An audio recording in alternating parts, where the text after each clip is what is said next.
Hello, everyone, and welcome to the Playbook for Leaders and Entrepreneurs. We have an amazing guest joining us today. He is one of my close friends, and we met in college, I think 5 to 6 years ago. And It's been longer. ever since we have been best friends. And our conversation has always been about success, what books to read, self improvement, or sharing goals, or pulling each other up to get better. And he's got quite an impressive academic track record as well, completing CA, CFA exams, and at the same time, he has also been a semi-professional football player and an author of a book called Infinity and Then Some More, which I thoroughly enjoyed reading. And I have to say, he's one of the hardest working people I know. So for me, it was a no-brainer to have him on the show. So Tejas Tiwari, brother, welcome to the show, and thank you so much for joining us today. Thanks a lot for that introduction, Siddhant. Means a lot coming from you. Thank you, bro. Thank you. So, please could you give us more insights into your professional background and personal life so our listeners can get to know you a little bit more? Absolutely, Siddhant. So, just to set the context right, I am 24 and I have completed my CA and all three levels of CFA. And right now, I'm working as an analyst at a private equity fund called Access. So, at Access, basically a PE fund typically invests into PE companies, the smaller ones that general public cannot invest into. And then as the company grows, the investment fund gets out of it with a good return on its investment. So working at an investment fund is a pretty interesting experience. So I get to experience the whole deal cycle, right from sourcing those deals to investing in those companies, managing those companies for the next 3 4 years, and exiting them too. So it's a very fulfilling job to have, honestly. And Nice. the way I wanted to shape my career was, at least the way I want to shape it going forward, is to have some flexibility. And for that flexibility, I need to have a very good academic foundation. So that is what I'm working on. And that has led me to have some very interesting experiences and meet incredible people. So, so the way I look at it, building a career is not just about the technical skills you have, but it's also about the people you meet along the way. And 100%. personally, I stay with my parents in Mumbai, and my brother is doing sports journalism from London. He's loving it so far. And so my dad was he retired as an additional vice president at Adani Electricity. And right Nice. now he teaches HR management to huge undergraduate students at a college. And my mom, she also retired as a senior manager from the same company. And right now she is following a passion to become an astrologer and an author. Wow. So again, very interesting set of people to be around. And the one thing that I've learned from my family, the people I'm closest to, is that you cannot really be complacent, or they'll never let me to rest on my achievements or dwell on my failures. So again, a very ambitious set of people to have around. No, I love that. My mom is the same. She tells me, Sid, you got to keep adding degrees to your name. Can't be satisfied with one thing. And your parents says it all. After retiring, they are doing something. I love that. Absolutely. And tell me about your journey on studying CA, CFA, because that's quite intense. And while you were managing a full-time job as well, right? So tell us about your Yeah. experience. How was that? All right. So I'll start with CA and then we'll go on to CFA. So I started with CA when I was 18. So probably fresh out So of right after college, 12th, basically. right Yeah. after 12th grade. Yeah. And so it started off very smoothly. The entrance exam was pretty easy. But at the age of 18, any day in my life in that particular year looked like 3 hours of undergraduate college, then another 7 hours of private coaching for CA, and then another 2 hours to top it off with, studying at home yourself. So 10, 12 hours of the day gone just like that, apart from your usual social life, your traveling, everything else. And that is 7 days a week for a year straight. And the implicit pressure here was that if I could not manage to clear the exam in the first go, I would not be able to get an internship, which is compulsory to finish CA. It's called an articleship, a 3 year internship with any of the big fours, because they always prefer someone who has cleared it in the first attempt. So that was a pressure that I put myself under. And thankfully, I got done in the first go right away. And I think after Amazing. 2 months of my exam, I started working with Deloitte. So that was inter CA, and then the last level was the final CA. It was a whole new monster altogether. So that was another 3 years of working, going to undergraduate college, and also studying for CA on the weekends. And whatever social life I still did have left after that was completely killed by the pandemic. So that was a very tough experience, very frankly. But honestly, it's better to get used to that pressure sooner than later. So that was CA for you. And when it comes to CFA, so firstly, I did it because I loved finance. Right from the time I started studying it in CA, I knew I wanted to go deeper into this field. So CFA was everything finance that you can think of. And so the first level I did was right during CA, and the two levels after CA. So that was a journey in itself. So the first two levels were all right, but the third level was the toughest because I was also working full time at the current job that I have. So there have been days when I have been standing in the train and literally have a book in my hand while there's a crowd around me. So it's all that it takes to get done. That's what matters. So thankfully, I got done with that too in October last year, and Hmm. here we are having a conversation with you. Yeah. Wow, that's crazy. And yeah, firstly, like we met like probably more than 6 years ago. We used to be, chilling in the classroom, and now you're on my Yeah, I podcast. think That's it's crazy. eight years now. Been a while. Probably, yeah. And you mentioned like it's important to put ourselves in situations that, which are outside our comfort zone or really put us on pressure. So why that's important to put in us in that situation, according to you? So How does it again, help us? so most of us are very privileged to have that comfort zone to start with, but the comfort zone itself makes us not do things that we would have done otherwise. So something like studying for 12 hours straight and turning up to college or work or my coaching the next day, I wouldn't have done it if I was comfortable enough. You know, and that is what has made the difference so far, and I hope that is how it will continue to go on further. Right. So it was like an engine that was pushing you forward to Yeah, keep at it. absolutely. Yeah. And I love that you were just in the train, crowded train, I believe, and you were studying. So You I should try think out that the also Mumbai locals these days. It's way more yeah. crowded than you could have remembered. I thought, damn, okay. And I think it's also important to be obsessed with your work. Do you think that's right? Because I follow like Michael Jordan and all these guys, Yeah, and they say about you have to be obsessed with your craft. So I think you were quite obsessed with completing that because you were passionate about finance. So do you think that's important to achieve greatness in anything you do? it is. It is, but it is also very overrated and oversimplified too. Because I'm sure even Michael Jordan didn't love basketball all days of his career, and he Oh, hated he it. I'm did. sure he would have hated it for probably 90% of the time. But the 10% of the time when it did matter to him, that is Yeah. what he still remembers. So, it's all right if you're not obsessed with it some days too. But again, it's the discipline that keeps you going. So, Michael Phelps, let me quote Michael Phelps here. After he won his record tally of gold medals at the London Olympics in 2012, he quoted that there were a lot of days, more days than not, wherein he did not have the courage to step into the water, forget swimming.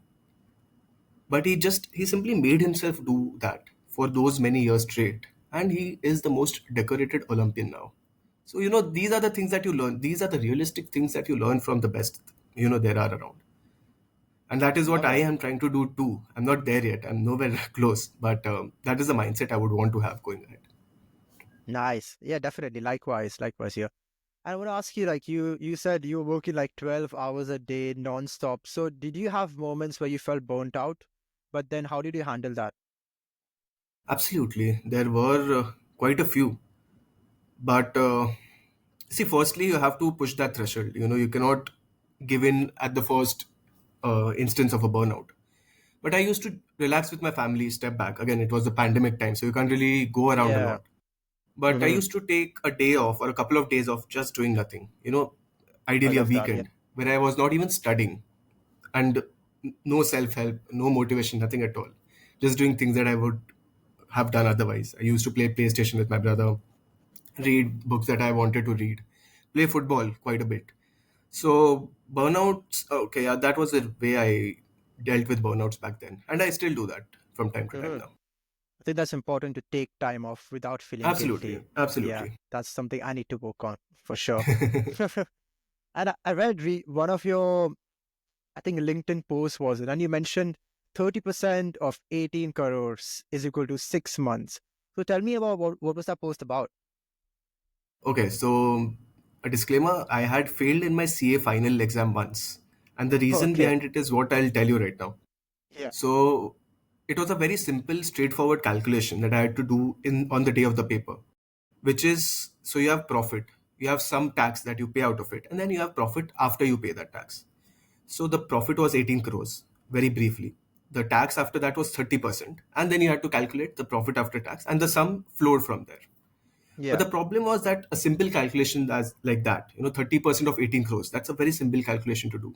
I messed that up. And that cost me the entire 8 points that I was about to get on that sum. And I Man. ended up failing that group of subjects by 7 marks. So I had to retake uh, the whole group of subjects after 6 months. So that is what, my entire mistake can be summed up in those three parts of an equation. So 30% of 18 crores equals 6 months. Oh, man. But I realized later, that it wasn't just that sum that was my undoing. I was honestly very overconfident with the way I approached things. I had never faced an exam as tough as this, but I still expected or took it for granted that I will go through it without any issues. So I'm glad that I did go through what I went through. It was absolutely frustrating to see your result and making that mistake. And that mistake itself ends up costing you that much time. Yeah. So my mom had proposed this really interesting theory. She told me about it back then, which is called the fish skeleton theory. So obviously, if I'm not able to do something, there was a problem that I was not able to address right away. So a fish skeleton, if you look at its spine, that is the main problem that you have. So the spine of my problem was that I could not get through with those exams. And the smaller problems that stemmed out of that problem were some things like, not getting enough sleep, not practicing writing those papers enough, or overconfidence, like I mentioned. So once you address those smaller problems, the spine itself gets addressed. So that is the approach I took for the next 6 months, and I got done with my CA in the November 2022 set of exams. Amazing, amazing, and love the Yeah. framework as well. And tell me about your mindset. On you took a comeback. It was a silly mistake, and you came back from it. So what mindset does it take for a comeback, according to I you? can tell you 10 motivational videos that watched, or 20 books that I read, but none of it really counts. uh, So I cried quite a bit the day I got my exams because it was honestly unexpected. And Yeah, people around me whom I had studied with for 4 5 years, all of them had gotten done. So it was a double whammy yeah, altogether. heartbreaking.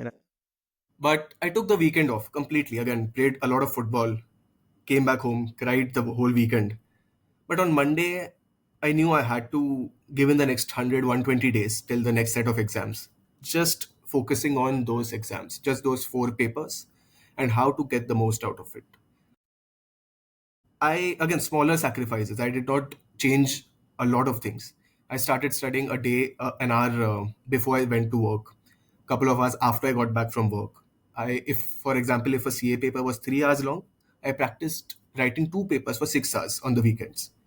So these smaller things are what made the difference. And I was completely focused in those 6 months. I stopped going out. Apart from working, I was still working at Deloitte back then.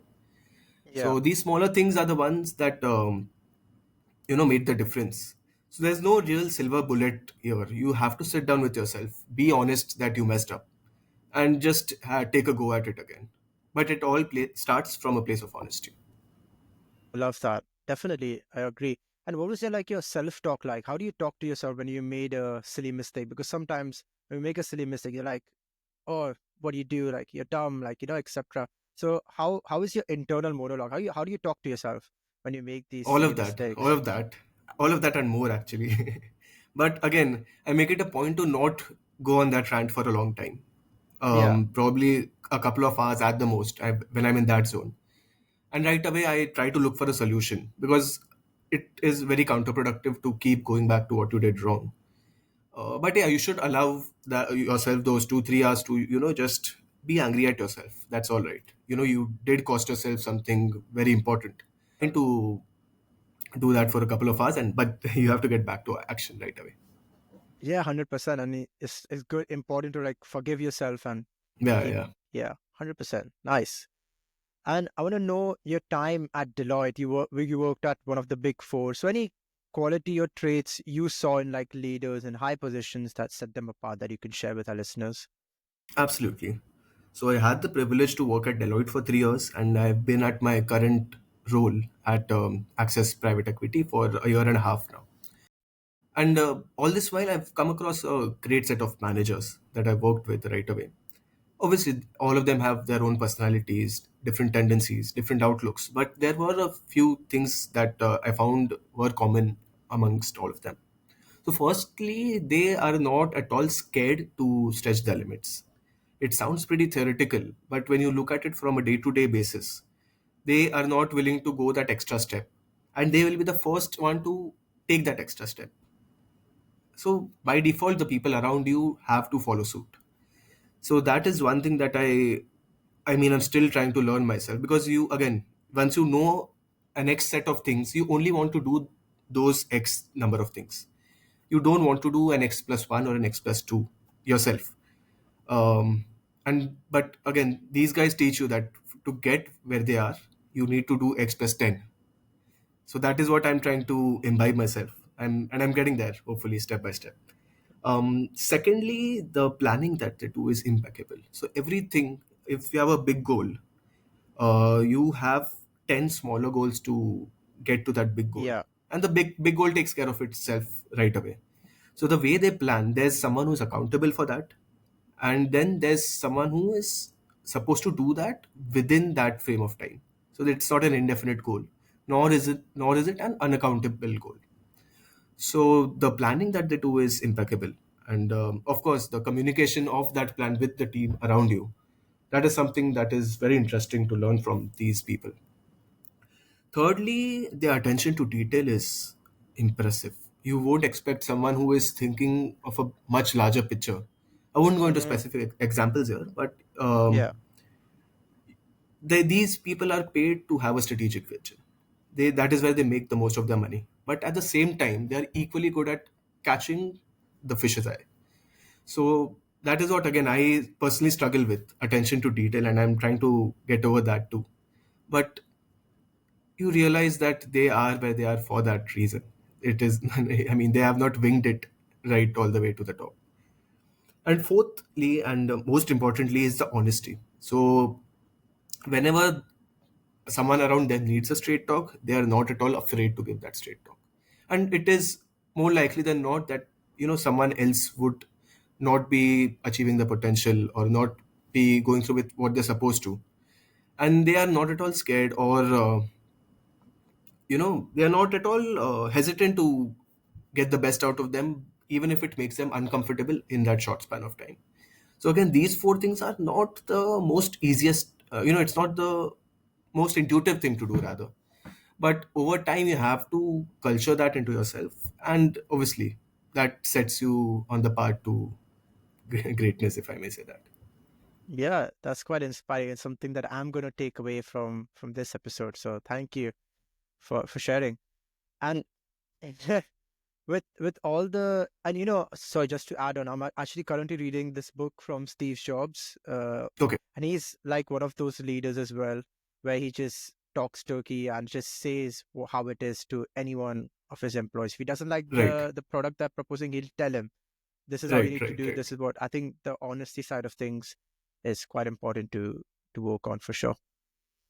And managing your CFA, CA, and a full time job, that means you have quite a strong work ethic. So tell us Yeah. about your work ethic and how does it really look like? I want to know how does it look like. So what I mean by that is you start your day at this time. You said you start 1 hour before, then you study after work 3 hours before. So I want to know more about how does your work ethic look like. So honestly, I it's been probably 4.5, 5 years since the time I've been working. It doesn't come naturally. It's not something that you would be good at right from day one. No one would be, and it's absolutely all right to make mistakes. So if you ask me how my day looks like, it looks like someone who's making a lot of mistakes, and I allow myself to do that. Just messing. I don't make those many mistakes, but I allow myself to make a few mistakes. And but the flip side of it is you have to constantly seek feedback. So it's all right if you're making those mistakes, but you have to seek feedback from the people. So again, there are two types of people with whom from whom you should take some feedback. One is someone who is around 3 to 5 years ahead of you in the career that you are into, or the course that you are doing, like 1 2 years ahead in the course that you're doing, or someone who spends at least 3 to 4 days with you in a week. So either of those two people would be more than willing, I'm sure, and able to give you a very strong feedback from time to time. So to develop a strong work ethic, I think you should allow yourself to make mistakes. It's absolutely all right, and seek feedback.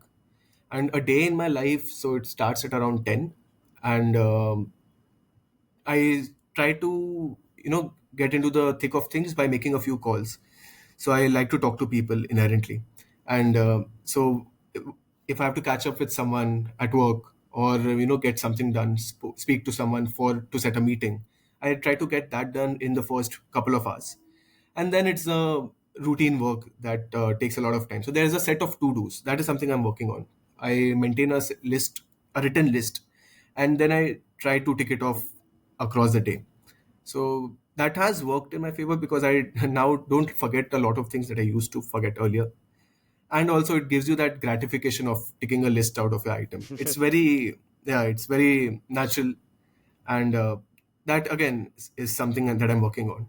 And okay, work ethic is something that will keep evolving, right, till the last day Yeah, you work. So there's no end goal to it. But the only way you can measure it is if you're better at a few things than what you were at the same things last year.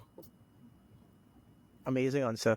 And Tejas, and for example, you have a tough day at work, and you have to study for CFA after. So how do you really push yourself on days that are tough days? Let's say, how do you push yourself on those days? Honestly, I don't. So if I have to study for an hour, usually, if I planned for an hour of study, I'll make it a point to study for at least 15 minutes and I'll give in. That's fine. But I try to not go too tough on myself either. But at the same time, not miss studying, for example, for 2 days back to back. If I missed it for one day, that's still fine, but not never for 2 days. So that is one thing that has worked for me, and it's more realistic too. So that is what keeps me going. The smaller things, if not an hour, 15 minutes, 10 minutes of just touching upon that subject, and you're in that momentum, and you can always pick up from there the next day. Yeah, like one quote reminds, like done is better than perfect. So at least you do Absolutely, done is something better than before. perfect. Absolutely, Yeah, love that. Now I think absolutely. let's talk about your book that you have written, Surely. Infinity, and then some more. So tell me, what what inspired you to write this book, and what does the title mean? Um, so honestly, there was no inspiration as such. I always used to like writing poems, even when I was in school. And across these 4 or 5 years, I had missed out on it quite a bit. There was a time after CA where I was on a break from working or anything, and I just happened to come across an Instagram post from this publisher that was inviting entries for publishing your own book, and it could be a book of poems. So I just thought, might as well go for it. If I am not too occupied, I should rather go for it. So Yeah. I spent the next month rather finishing up on the book, and I am pretty happy with the way it turned out. So infinity, the title itself, it's paradoxical. Infinity Yeah. is basically where things end theoretically, but you use your imagination and then you push it just a little bit more. So that is what I wanted to bring out from the title, that there's no real infinity as such. It always keeps growing as much as you want it to. Love uh, that. yeah, I mean, it's always easier to justify the title after you've written the title. Yeah. And then So some the more. So book yeah. So the book itself is it doesn't really restrict itself to a certain genre of poems. It has poems ranging from one on Vincent van Gogh to another one on a dying soldier. It has a poem which is from the point of view of a chestnut tree that was overlooking the author of India's national anthem. And it has a poem on Lionel Messi's World Cup win. So again, I want to keep the readers hooked. I want them to not know what they would get after a poem that they've read, and I would suggest them to read a poem and let it sit with you for a day, and you can always get back to the next poem the next day. So Nice. that was the thought that I had put into while writing the poem.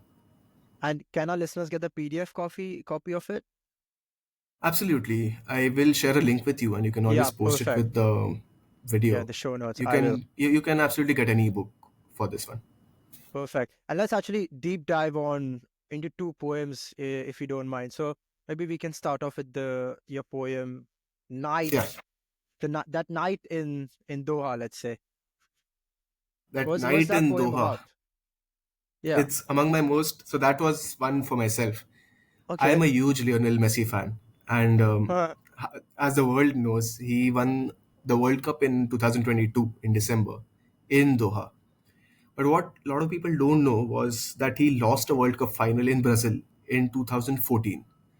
So I was a 14-year-old kid back then, and I remember watching that match. So it was late in the night in India.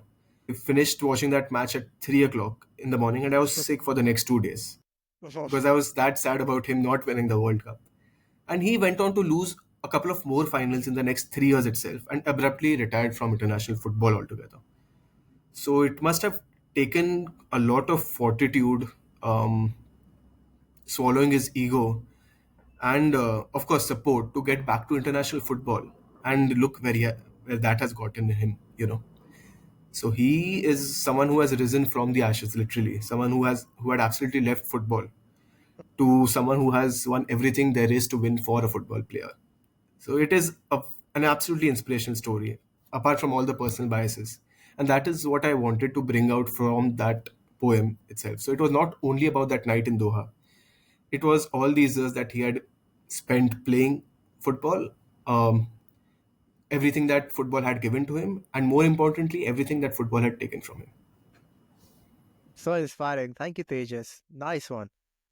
So let's deep dive on another poem. So it's called Right to Positivity. What is that poem all about? So, Right to Positivity is about the Wright brothers. I am an aviation geek, and I was always really inspired by the stories of the Wright brothers, Orville and Wilbur. So, just imagine what it would take for someone to think of flying people around when there were not enough people being driven around. Yeah. So, this takes place at a time in the US in 1902 where there are not even enough cars to go around, and you're thinking of flying people around. It must have taken something really fascinating to even think of it in the first place. So they took I think 2 to 3 years just testing their prototypes, not considering the time they spent on designing those prototypes.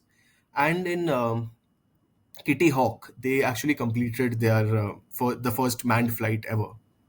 So obviously poem is about the how disappointed they were when things did not work out, how things finally worked out, but also about having that simple vision that a lot of people might not even think of. They used Yeah. to work at a bicycle shop, and from there, they changed the course of humanity. So you go to an airport, a building essentially.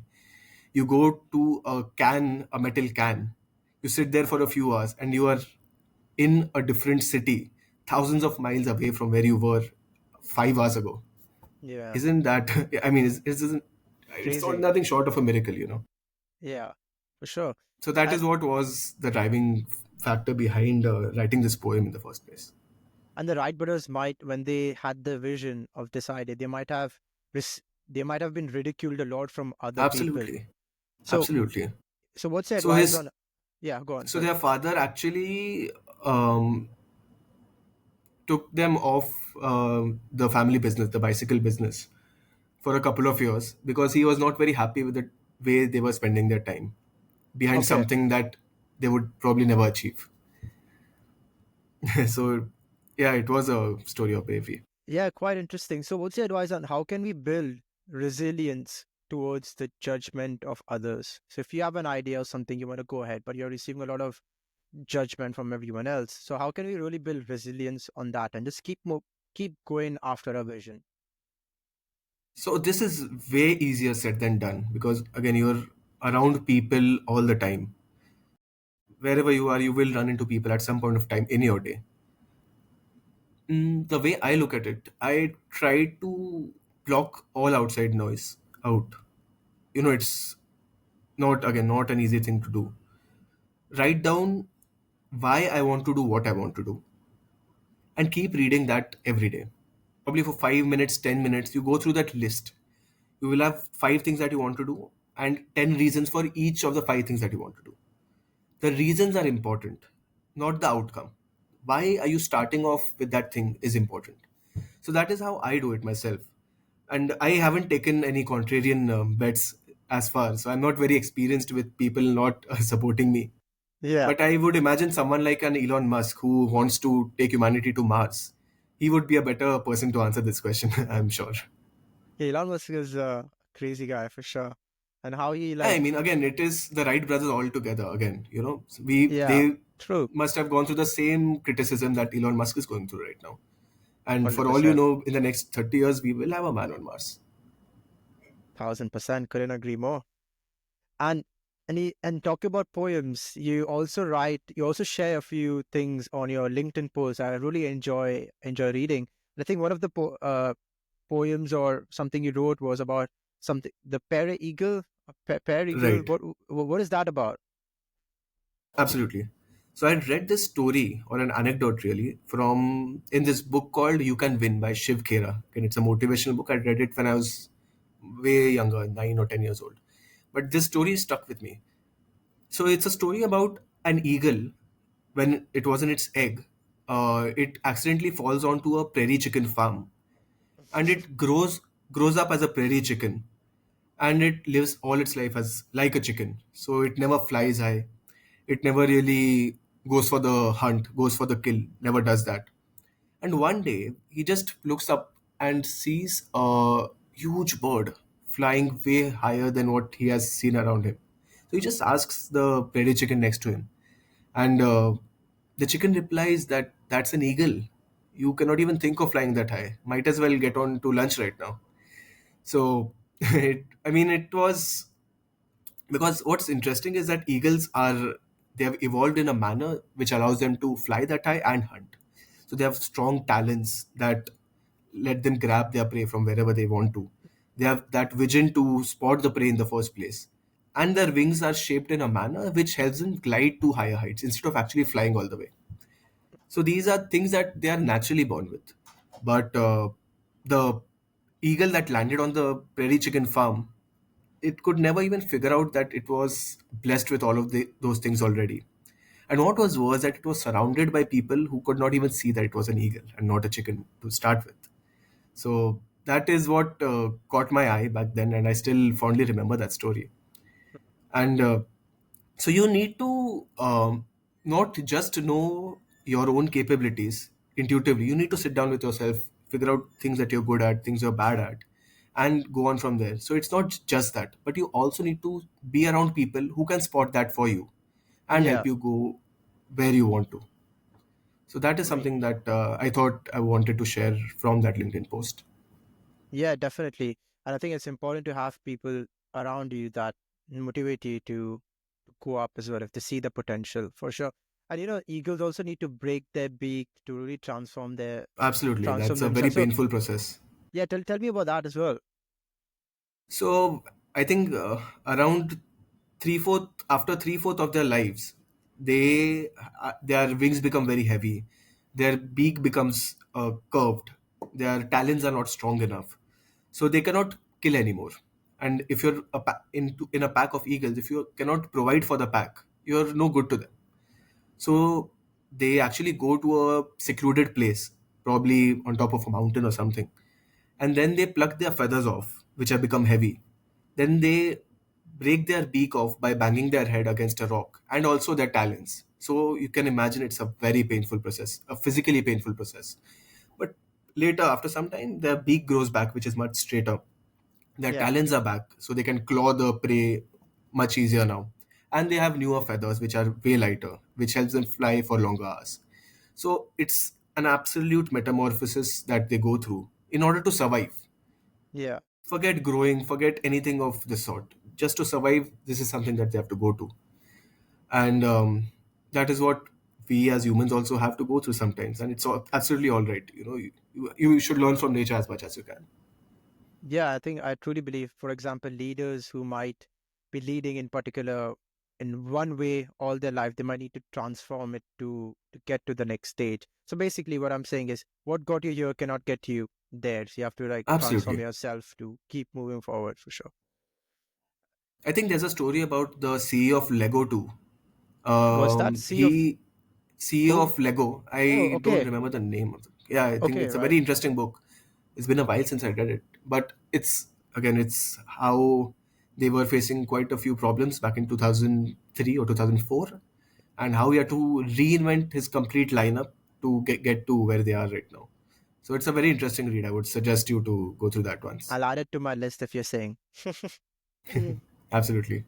And you're also a semi-professional football player. So you're big into football, like you said about your Messi example. So tell us Yeah. about how did you get into firstly a semi-professional football player? How do you get into that? So I started playing football when I was 7 or 8 years old in my community, and I used to play on those concrete tiles. There were no courts Yeah. back then, at least around where I used to stay. So I used to you fall off quite a few times in football, and every time you fall on a concrete tile, you end up bruising yourself. There's nothing in between. But I used to love playing football, and I noticed that I did not really remember what was happening apart from that football field for those couple of hours, and that stayed with me. I played football through my exams. I still do, and that time of my life when I did have some leeway to pick out things that I was really interested in, like writing a book. I went for a trial at a semi-professional club in Mumbai, and I gave the selection that I had to. And thankfully, I got selected for that season, and I played a couple of seasons after that.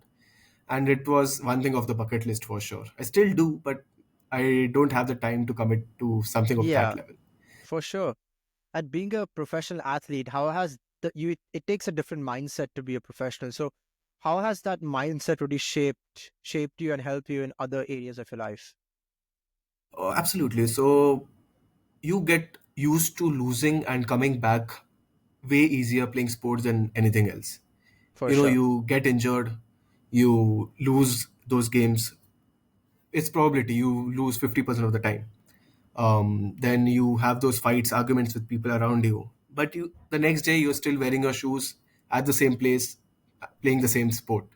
So, you learn to shrug off losses way easier. So, like I said, the weekend I failed my exam, I was playing football the next day. So that just helped me reset. Even if it was 1%, it helped me reset and get back to what I was supposed to do. And a very underrated thing about playing sports is that you meet a lot of incredible people. So For sure. that has been a source of meeting new people for me. And you can actually network way better than what you would at a traditional meetup. So you have an icebreaker in place already. You just have to follow up and build up on that later. So that is a very underrated takeaway that I have from playing sports all this while. But even if you're bad at sport, pick out any sport, be it chess, tennis, or football, and just keep playing it for a while. It will give back a lot more than you can imagine. Right. So any athlete you look up to besides Messi for inspiration? I was about to say Messi. Okay, that I actually look up to Muhammad Ali quite a bit. Again, I have seen his fights. I'm not really into boxing, but that the way he moved in that ring, it wasn't about boxing. So he had said that he hated every minute of training. but he said to himself that, just Keep suffer pushing. now and live Yeah. the rest of your life as a champion. So I actually have that clip out on my study table too, Even I and have that that kept me in a going. poster, Perfect, in my room. perfect, perfect. And subconsciously it keeps you going. The thing is that you have to be able to go through the bad days. Going through the good days is very easy. So when you're going through those bad days, you need something of external, some source of external inspiration to push you through that and get to the good ones sooner. Amazing. What an inspirational man you are, Tejas, bro. Not at all, getting there hopefully. So, last question before we wrap up. So, with Yeah, all the things you do, you have written your book, CA, CFA, semi professional uh, football player. So, with all the things you do, bigger things to come, bigger things to come. for sure, bro, this is just, you're Yeah, just warming up. yeah, So, absolutely. so with all the things you do, what drives you to do what you do? So the way I've been brought up, honestly, is that uh, if you're not winning at what you're doing, it doesn't matter even if you're doing your best. So you can put in all your efforts, and it still won't count for much if you're not winning. So it didn't come. I didn't understand that concept intuitively, but over time, I realized how important winning itself was. And once you get a taste of blood, that first win, however big or small it is, for me, it was winning those school athletic races. Because I was not an inherently athletic kid. I used to run up quite a bit for those races, and winning those races actually made me believe that I could do something that I wasn't built to do. So Hmm. that kept me going. So the smaller wins that you have every day, they are the ones that drive you. That is what is the case with me, and I'm really thankful to my parents to inculcate that into me from a very young age. Just they won't let me win at games easily.